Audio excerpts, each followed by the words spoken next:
চাই যে ভোটের অধিকার হোক। আমি এই সরকারের আমার সরকারের বিরুদ্ধে কিছু অভিযোগ করতে চাই বিদেশির কাছে। এটা কেমন করে হয়?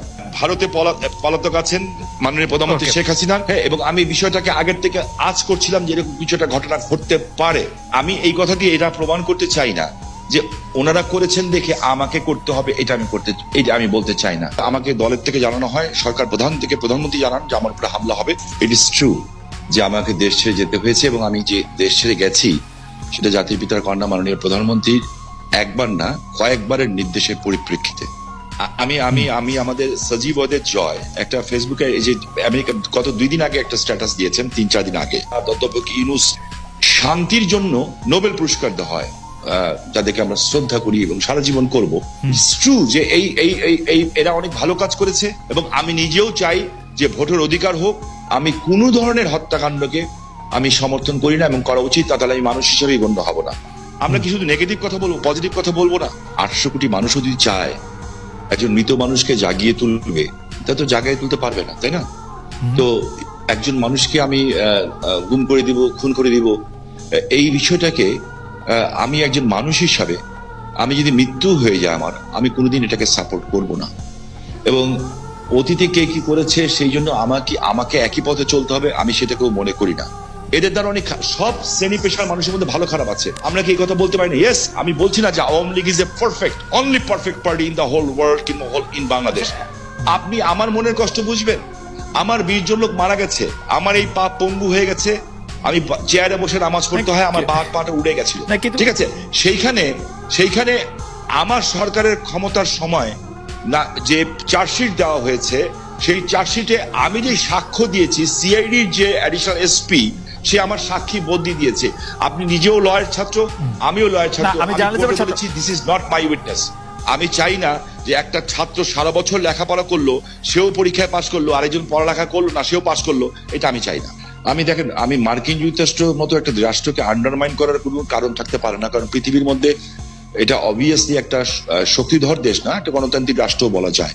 যে আমার কাছে না কিছু মাঝে মাঝে অবাক লাগে যে মানুষের চরিত্রটা দেখতে, পৃথিবীর সব দেশের চরিত্র দেখতে ভালো লাগে। আমার কাছে মাঝে মাঝে আশ্চর্য হই যে আমরা কত রঙের মানুষ, আমরা আর কত নেগেটিভ কথা বলবো। মানে আমাদেরকে খালি সরকারের কথাই বিশ্বাস করতে হবে? আমরা বিএনপির কথা বিশ্বাস করতে পারবো না, কোন মানবাধিকার সংস্থার কথা বিশ্বাস করবো না, বিদেশের কথা বিশ্বাস করবো না, আমাদের খালি সরকারের কথাই বিশ্বাস করতে হবে? আমরা যেটা চোখে দেখবো এবং যেটা বুঝবো সত্য, আমরা সেটাকেই বিশ্বাস করবো এবং সেটাকে বিশ্বাস করা উচিত। এখনকার গুম খুন নিয়ে আপনি আসলে কি বলবেন? যে সরকারের জায়গা থেকে এটি বারবার অস্বীকার করা হচ্ছে, কিন্তু এটি একটি বাস্তবতা। এই বাস্তবতাকে শামীম ওসমান কিভাবে দেখে, আমাদের যদি খুব সংক্ষেপে একটু বলতেন। আমি আপনাকে একটা জিনিস স্পেসিফিক্যালি বলতে চাই খুব পরিষ্কার ভাবে। আমি একজন হিউম্যান বিং হিসাবে আমি কোনো ধরনের হত্যাকাণ্ডকে আমি সমর্থন করি না, এবং করা উচিত, তাহলে আমি মানুষ হিসেবেই গণ্য হব না। আমরা কোনো খারাপ জিনিসকে আমরা আশা করি না। আমার যে বক্তব্যটা হচ্ছে, আমি কোনো কিছু গোপন করে কথা বলতে শিখি নেই, কারণ আমি সাদাকে সাদা বলার, কালাকে কালো বলার।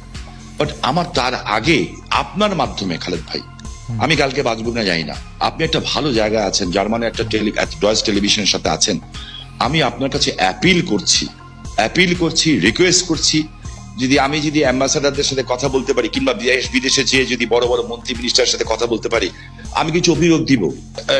নারায়ণগঞ্জে 7 মার্ডার হলো, আমি কিন্তু উইদিন 45 মিনিটসের মধ্যে, 45 মিনিটের মধ্যে দেশের সর্বোচ্চ জায়গায় আমি এই খবরটা পৌঁছেই দেই, কারণ আমার কাছে খবর এসেছিল যে এই ঘটনা র্যাব দ্বারা সংগঠিত হয়েছে, র্যাবের কিছু মানুষ দ্বারা সংগঠিত হয়েছে, এই মেজর আরিফ সহ এরকম যারা আছে। বিকজ তারা ডিস্ট্র্যাক্ট হয়ে গেছিল, যেহেতু আমি এলাকার মানুষ, আমাকে সবকিছু খবর রাখতে হয়, এবং আমি স্বরাষ্ট্রমন্ত্রী মহোদয়কেও জানিয়েছিলাম বিষয়টা, যে something is going on, but এত বড় দুর্ঘটনা হবে এটা আমি বুঝতে পারিনি। কিন্তু দেখেন, যখন এই ঘটনা ঘটলো, আমি কিন্তু আমার ভয়েস রেজ করেছি, এবং এই জন্য আমার জীবনের শঙ্কা ছিল।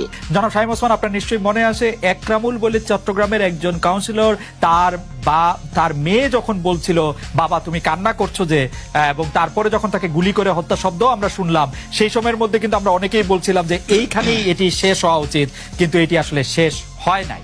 জনাব শামীম ওসমান। জি, আমি আপনার সাথে 100% একমত। একজন মানুষকে আমি গুম করে দিব, খুন করে দিব, এই বিষয়টাকে আমি একজন মানুষ হিসাবে আমি যদি মৃত্যু হয়ে যায় আমার, আমি কোনোদিন এটাকে সাপোর্ট করব না। এটার চেয়েও বড় সত্য হচ্ছে এত বড় বড় উচ্চ পদস্থধারীরা এখনো কিন্তু জেলখানায় আছেন। যেমন বিএনপির নেতা সালাউদ্দিন সাহেব, ওনাকে গুম করা হয়েছে, খুন করা হয়েছে বলা হলো, ঠিক আছে। তো বিএনপি নেতা সালাউদ্দিন সাহেবকে তো পাওয়া গেল ভারতে। আমার চোখের সামনে যখন নারায়ণগঞ্জে একটা